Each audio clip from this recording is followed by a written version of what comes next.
والصلاة والسلام على رسوله الكريم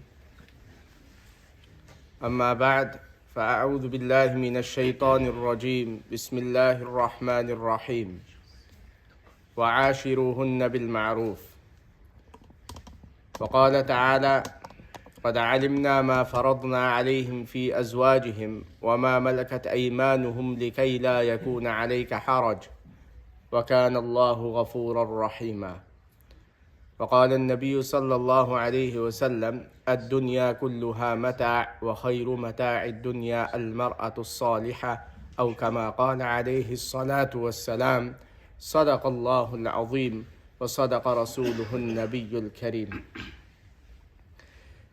My dear respected brothers, elders, listeners, in my last few sermons I had shed light on nikah, marriage, how this contact is conducted,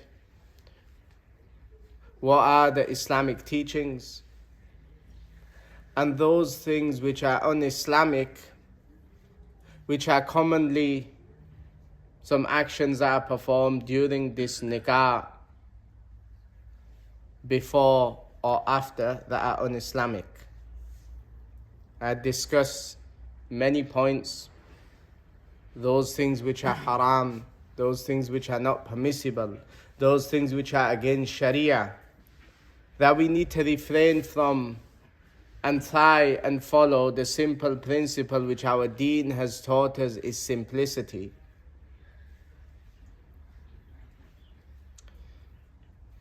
There was another attached point I would like to mention, which I have personally noticed myself at the times before performing nikahs. That is something which many of us are unclear about, or is not properly cleared up as it should be, not enough knowledge, yet this is something which is very important and something which is wajib, necessary. And this is mahar, in Urdu commonly known as, people would say, haq mahar. An English translation which is commonly done is dowry, but a better word would be mahar itself. So in this limited time that I have, I would like to mention what is the reason that mahar is given to the wife, how much mahar should be given, not too much or too less, and also the different types of mahar. Many times, as we are currently in the wedding season now, where a lot of nikahs take place, so these things are happening around us. Many times when I go perform a nikah, we find that people have made many arrangements, venues, food, many different types of dishes, hiring of cars and so on. All these things are in place. But when we sit down on the table to discuss about mahar, okay, I need to note this down, how much mahar is the boy, the husband to be, to give to his wife, and there's no discussion that has happened. Allahu Akbar. There's confusion. How much mahar? Then at times I'd be asked, how much should we give? And then at times, the husband to be is not there and his mahar is being noted down, £10,000, without his consent. Or he does not know how much mahar is being written down. When nikah, part of nikah, ijab and qabul, propose and accept, the mahar is mentioned at that time also. That this is an agreement. Islam teaches us to be very clear in our dealings. Mu'amalat is part of deen, is an important part of deen. Many of our ulamas, they would say people have restricted deen to praying namaz, going for hajj, giving zakat, giving charity, but their dealings we have not thought that this is part of deen. Ulamas have stressed, have written books upon this. The Quran has made things very clear about dealings, mu'amalat. A Muslim's dealings must be very clear. Dealings at home also. And I'll give you examples of how ulamas of the past, they were very clear with their dealings, mu'amalat. This is part of deen. If we're not practicing this, then our deen is incomplete. So this is also dealing. A mu'amalat should be clear. And this mu'amalat is a large topic. And over time, inshallah, we'll discuss points upon points. There's nikah, the dealings that will happen there. Then there's business itself. Then there's modern day business that we have. And so on, things which are haram dealings, miras, inheritance. This is all part of mu'amalat and dealing. This is where, unfortunately, many turn the blind eye and they think, okay, let me just carry on praying my namaz. And if I'm eating someone's wealth or I owe someone money, it's not given to them, it's fine. Nothing will happen, I'm praying namaz, I'm untouchable. This is not the case, my brothers. Everything is being noted and will be questioned about this in the court of Allah subhanahu wa ta'ala. Our mu'amalat dealings must be correct and very clear. Things that we own, things that we do not own, if it's ours, if it's the wife's, it should be very clear. Now moving on to our subject today regarding mahar itself. As I mentioned that we go to many nikahs, mahar is undiscussed. Something which the person leading the nikah will mention at the time, this is not even discussed. But we've made so many worldly arrangements. Everything else is there. But there's no discussion of the mahar. Allahu Akbar. This must be discussed before. Now, what is the reason mahar, haq mahar is given to the wife to be? In Urdu, ulamas mention the word is izaz, is to honor, to give the wife this high due respect that she deserves. Mahar is not that you're buying her. Mahar is to honor her and to give her this respect.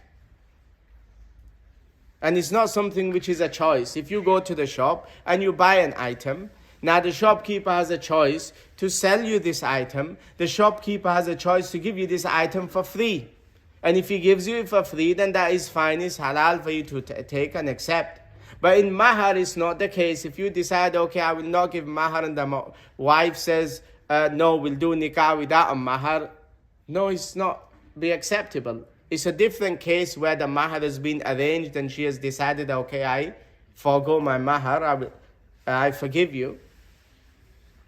But the mahar is set, is something which Allah subhanahu wa ta'ala has mentioned in the Quran. قَدْ عَلِمْنَا مَا فَرَضْنَا عَلَيْهِمْ فِي أَزْوَاجِهِمْ وَمَا مَلَكَتْ أَيْمَانُهُمْ لِكَيْ لَا يَكُونَ عَلَيْكَ حَرَجٌ وَكَانَ اللَّهُ غَفُورًا رَحِيمًا. Is fixed by Allah subhanahu wa ta'ala. And the reason this mahar is given at the time of nikah is for i'zaz, to honor, to give this high respect to the wife. Point number 2 regarding mahar. Some people,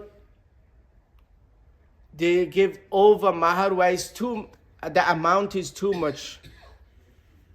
The husband cannot afford this amount.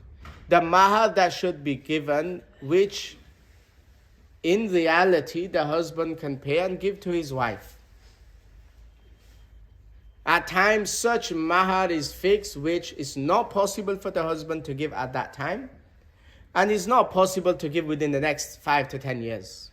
So then it just leads on to a loan, and this loan carries on a person maybe on the last step on the deathbed, and they say, okay, I owed you this mahar, please forgive me.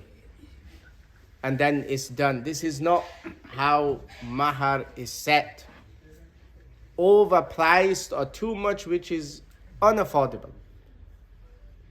Now, how do we arrange and discuss the mahar that should be given to the wife? The fuqahas mention the woman that you are marrying, look at the mahar that her mother has received. or someone, some ladies that are in that family, and you can give the same amount. If not, then come to an agreement what you can afford. But we must remember the mahar, some people also give such less mahar that the purpose of this respect which should be given to the wife is not there. They will give the bare minimum, 50, 60, 70 pounds. The purpose is not met of giving mahar. So a little amount of mahar should not be done also, because the purpose why the mahar is being set is not found. An overprice which a person will get into debt and cannot afford to pay. The right amount of mahar should be given, which is affordable. And as I've given examples like how you can decide this, look at the mother, what she had received, the auntie, what she had received. If you cannot come to this agreement, then propose something which you can afford, which is reasonable, and which is giving respect to your wife to be. This is how, and this should be decided before. And this should be decided in the presence of the groom, the one who's getting married. This is decided by the father or someone else, and he does not know how much mahar.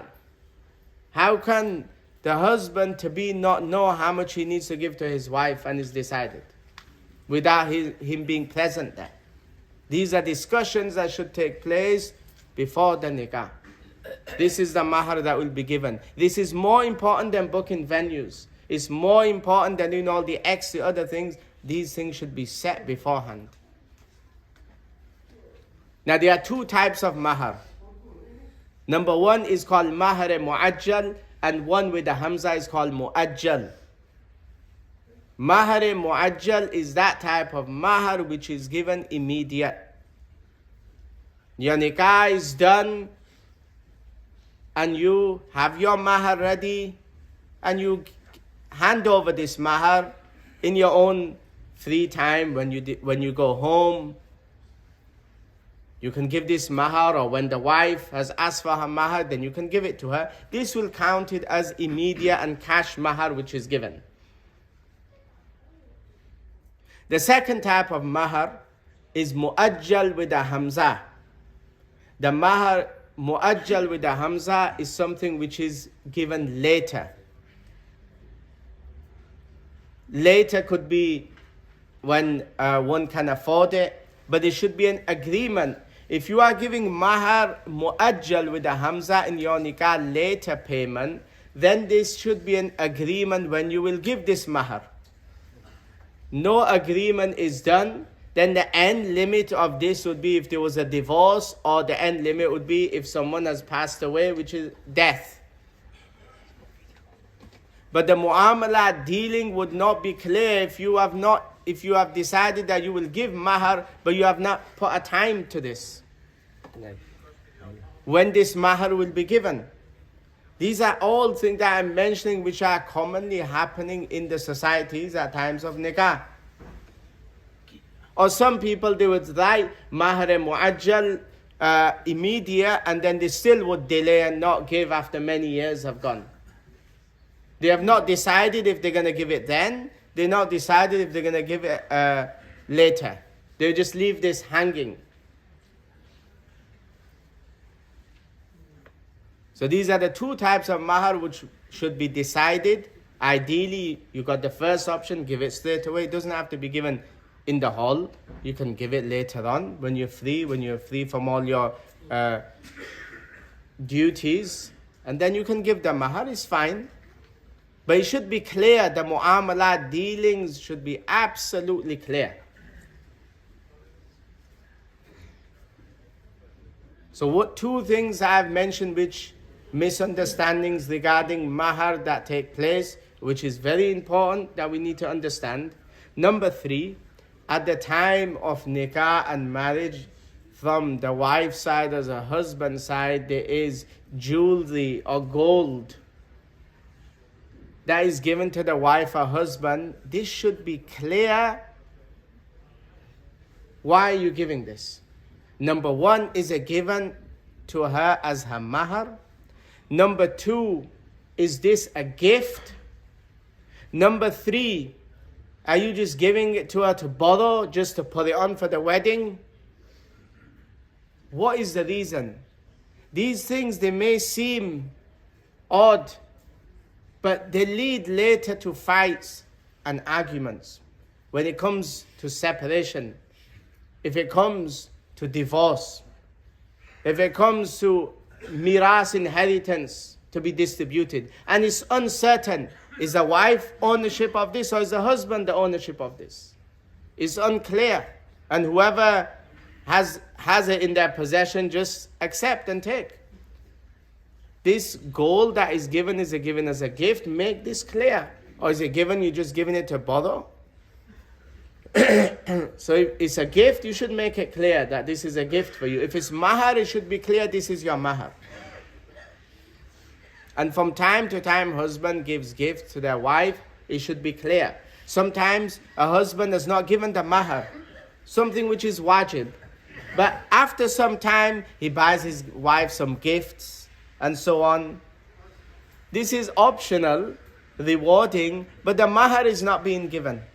And then later he may say, oh, I gave you thousands of pounds worth of gifts. But they were gifts, it was not the mahar. If that is part of your mahar, then you should make it clear. Mu'amalat, dealings must be very clear. And there's so many points additional to this, but I'll have to stop here. Time does not allow me to go further. So these points we have to keep in mind regarding mahar. So the first point is, I explained why is mahar given to the wife. Number 2, the different types of mahar. Decide whether you're going to give it straight away or it's later, ideally straight away. If you do decide to give it later, then set a day when you will give that. And if it's straight away, then after some time when you're free, give this mahar. Number 3, if you are giving gold or it's being given to you, it should be clear whose ownership. Is this a gift? Is it just a borrow? Or so on. So it's clear. When it becomes your possession, your ownership, then you can decide what to do with this. If it's unclear, then it will lead to only fights and problems later that can come. And if it's still unclear, husband has passed away, wife has passed away, yet it's unclear, that will lead to fights also. Where Sharia is very precise and clear when it comes to the matters of miras. So there's still many things to discuss on the mahar, inshallah. If Allah wills, I'll continue next week, inshallah. May Allah give us the ability to understand what we have heard and to spread unto others.